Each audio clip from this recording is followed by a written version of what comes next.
சில விஷயங்கள் பத்திரிகை படிச்சு it should not have happened, it should not happen அப்படின்னு சொன்னாங்க. என்னுடைய பாபாஜி அவருடைய என்ன பவர், என்னுடைய குருநாருடைய என்ன பவர்ங்கிறது எனக்கு தெரியும். அதனால்தான் நான் கான்பிடென்ட்டா இந்த படம் இப்படி ஓடும்னு சொன்னேன். அதுக்காக என்னுடைய பாபாஜி ரொம்ப பவர்ஃபுல், என்னுடைய ஆண்டவன் பவர்ஃபுல் அப்படின்னு சொல்லி நான் என்னுடைய காடை நான் உங்களை ரெக்கமெண்ட் பண்ணல, நான் இன்ஃப்ளூயன்ஸ் பண்ணல. உங்களுடைய ஆண்டவரும் அவ்வளவோ பவர்ஃபுல் தான். ஜீசஸ் ஆகட்டும், அல்லா ஆகட்டும், விநாயகர் ஆகட்டும், முருகர் ஆகட்டும், கிருஷ்ணர் ஆகட்டும், அம்மன் ஆகட்டும், எல்லாருமே பவர்ஃபுல் தான். எங்க அவங்க பவர்ஃபுல் ஆகுறாங்க சொன்னா நீங்க எந்த அளவுக்கு நம்பிக்கை அவங்க மேல வைக்கிறீங்கிறதுல தான், எந்த அளவுக்கு நீங்க அவங்களுக்கு நம்புறீங்க அதுலதான், எந்த அளவுக்கு நீங்க அவங்க கிட்ட உங்களுடைய ஒப்படைக்கிறீங்க அதுலதான். நான் ஒப்படைச்சிட்டே நம்பிக்கை இருக்கு, சக்சஸ் ஆச்சு. எஸ், ஆண்டவன் இருக்கான், நல்லவங்க வாழுவாங்க, கொஞ்சம் நேரம் ஆகும், அவ்வளவுதான். அவ்வளவுதான். சோதனை வரும், சாதனை எப்போ ஆகும்? நீ சோதனையை சந்திச்சாதாயா சாதனை ஆகும். தயானந்த சரஸ்வதி ஒருத்தர் சொல்றாரு, ஒரு தாத்தா பேரனுக்கு கதை சொன்னாரா. அவர் கதை, அவர் ஹிஸ்டரி, பயோகிராபி. கண்ணா, நான் இந்த மாதிரி எங்க அப்பா ரொம்ப நல்லா படிக்க வச்சாரு, எந்த கஷ்டமும் கொடுக்கல, கான்வென்ட்ல படிக்க வச்சாரு, நல்ல வேலையில சேர்த்து வச்சாரு.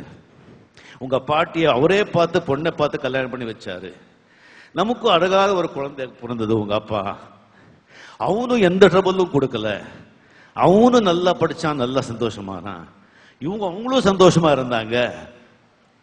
குழந்தைங்க வேற என்ன, குழந்தைங்களுக்கு இன்ட்ரெஸ்ட் போயிடும். வாழ்க்கையில எல்லாமே சந்தோஷமா இருந்தா என்ன, அதாவது வாழ்க்கையே கிடையாது. அது கஷ்டங்க இருந்தா தானே வாழ்க்கை. இன்பத்தையே நினைச்சிட்டு போயிட்டு இருந்தா அது வாழ்க்கையே கிடையாது, கசந்துடும். துன்பங்க இருக்கோ, இருந்துதான் ஆகணும். அதுக்காக துன்பத்தை தேடி போக வேண்டாம், பட் வந்தா ரொம்ப நொந்து போக வேண்டாம். அதுக்கப்புறம் ஒண்ணு சொல்றேன். இப்ப தாசி சார் கிட்ட சொன்னாங்க, இந்த முடி பத்தி ஒண்ணு சொல்லிதாகணும், ரொம்ப நாளா ஆசை. நான் சொல்றதுக்காக நான் வெயிட் பண்ணிக்கிட்டு இருந்தேன். எனக்கு சின்ன வயசுலயே வெள்ளை முடி வந்துடுச்சு, ஒயிட் ஹேர்ஸ் வந்துடுச்சு, ஒரு 18, 19, 20 இயர்ஸ்ல. அதுக்கப்புறம் என்ன பண்ணணும் சொன்னா, டை பண்ணி தான் ஆகணும். 32 இயர்ஸ்ல டை பண்ணி தான், டை அடிச்சுதான் ஆகணும். ஸோ டை அடிச்சா முடி கொட்ட ஆரம்பிச்சிடுச்சு. என்னடா இது, இந்த டை சரியில்லை, அந்த டை சரியில்லை சொல்லி டைய மாத்தி மாத்தி அடிச்சு 90% முடி போன பிறகு தெரிஞ்சது டை எனக்கு ஒத்துக்கலன்னு.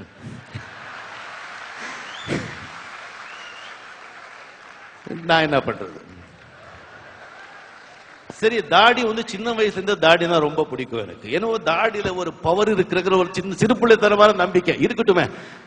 சிறு பிள்ளை தர நம்பிக்கையை விட்டுணும், அதுக்கெல்லாம் பகுத்தறிவு ஊட்டி பண்ண வாழ்க்கையே சீரியஸ் ஆயிடும். தாடி இருந்தா ஏதோ ஒரு பவர் அப்படின்னு சொல்லி, சரி தாடிக்கு டை அடிச்சா தாடி கொட்டாது, முகையெல்லாம் கருப்பாயிடுச்சு.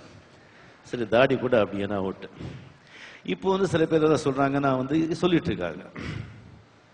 இப்போ இமயமலையெல்லாம் போறாங்க, ஆன்மீக எல்லாம் இது பண்றாங்க. இதுல என்ன பிரயோஜனம், என்ன இது? அங்கேயே போய் தியானம் பண்ணணுமா? நீங்க வேற இடம் கிடைக்காதா? அப்போதான் பலன் கிடைக்குமா? அப்படி இப்போ உங்க வீடு இருக்கு, சமையல் அறைக்கு போனா என்ன தோணும்? சாப்பிடவும் தோணும். பெட்ரூமுக்கு போனா என்ன தோணும்? தூங்கணும் தோணும். லைப்ரரிக்கு போனா என்னதும் படிக்கணும் தோணும். வாஷ் பண்ண ரூமுக்கு போனா குளிக்கணும்னு தோணும். பூஜா ரூமுக்கு போனா கும்பிடணும்னு தோணும். சோ இமயமலை மாதிரி ஒரு பூஜா அறை மாதிரி அங்கே போனா தோணுது, தானா தோணுது. சரி, என்ன வரும் இதால? என்ன சக்தி, என்ன வரும்னா, ஒரு ராஜா இருந்தாராம். அந்த ராஜாவுக்கு கடவுள் பக்தி எல்லாம் கிடையாது, கடவுள் நம்பிக்கை எல்லாம் கிடையாது.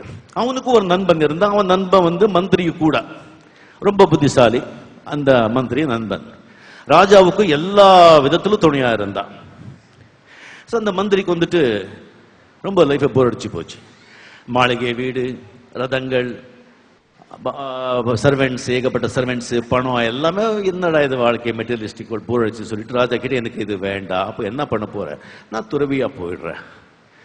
சார் ராஜா சொன்னாங்க, சரி இப்போ எங்கே போறான் வருவான் அப்படின்னு விட்டாங்க. அவரு வந்து அங்கங்கே அலைஞ்சு அங்க இந்த ஊருக்கு வந்தாங்க. ஒரு வாட்டி வந்துட்டு ஒரு சின்ன ஒரு ஹட்டு, ஒரு குடிசை, அங்கே வந்து உட்காந்துருக்காங்க. ராஜாவுக்கு வந்து அந்த மந்திரி இல்லாம அந்த நண்பனும் இல்லாம ரொம்ப கஷ்டப்பட்டாங்க. அவர் வந்தார தெரிஞ்சுட்டு அவரை பார்க்கறதுக்கு ராஜா வர்றாங்க. நண்பரை பார்க்கறதுக்கு ராஜா அந்த துருவிக்கிட்ட வர்றாங்க.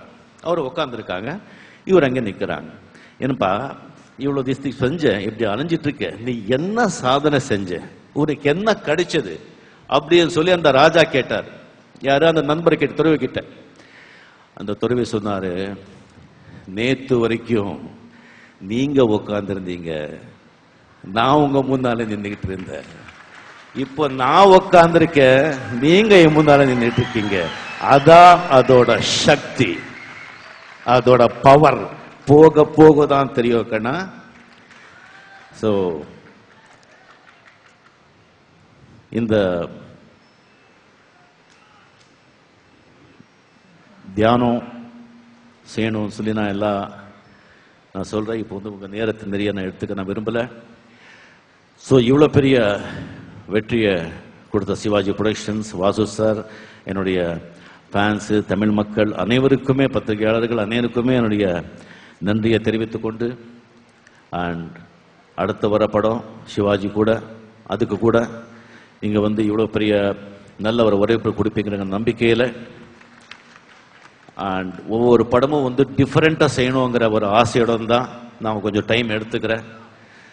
அந்த படம் நான் முதல்ல உங்கள்கிட்ட சொன்ன மாதிரி, எந்த படம் செய்யினா கூட அந்த படம் எனக்கும் பிடிச்சிருக்கணும், உங்களுக்கும் பிடிச்சிருக்கணுங்கிற ஒரே நோக்கம்தான். சும்மா ஒரு பணத்துக்கோ இல்லை ஒரு பேருக்கோ அதுக்காக இல்லை. சிவாஜி படம் கூட உங்க எல்லா ஆசீர்வாதத்தால நல்ல அமையுங்கிற நம்பிக்கையுடன் விடைபெறுகிறேன். வாய்ப்புக்கு நன்றி, வணக்கம்.